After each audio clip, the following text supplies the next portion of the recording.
His real name, I think, was William Marshall Patterson. But no one ever called him that. Everyone called him the General. Even though he was never in the military or anything like that. It's not a foreign concept in the part of the world we grew up for men back in that era to give themselves military rank that they hadn't really earned. And besides, he could drink any man in Lauderdale County, Alabama under the table during the Great Depression. So he was the General. And he was a really great gambler sometimes. Which meant sometimes he'd come home really flush, driving a Cadillac, buying sharp-looking clothes for himself, but not his wife and kids.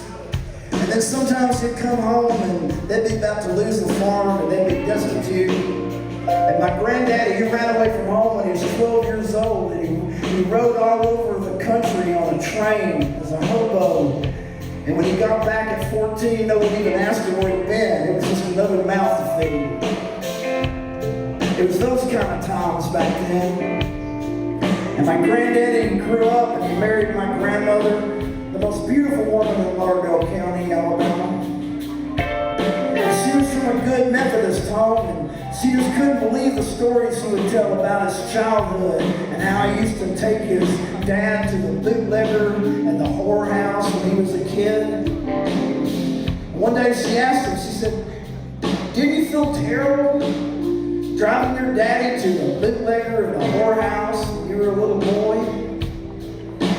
And my granddaddy said, "Shit, I was 10 years old.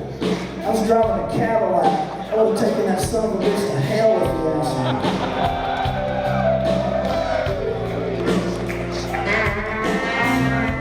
And the General's wife, by the time I came along, everyone just called her Gran. And when she got old, she took to going to funerals. I mean, like really going to funerals. It didn't matter if she knew the people or not. She'd just look in the paper, and if it looked like a good one, she'd dress in black, and she'd go, and she'd grieve and grieve and grieve. She'd be the loudest crying person there.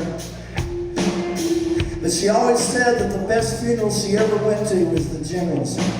I wrote this song about her. It's called Box of Spiders.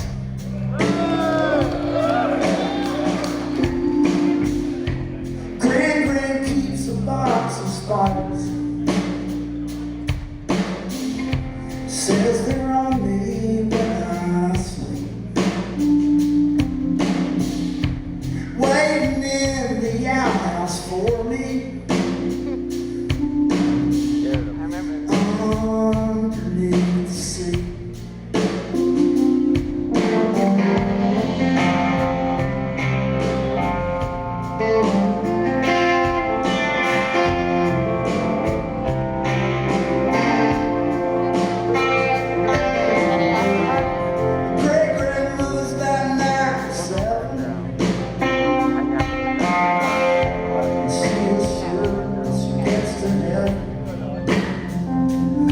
St. Peter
Hallelujah.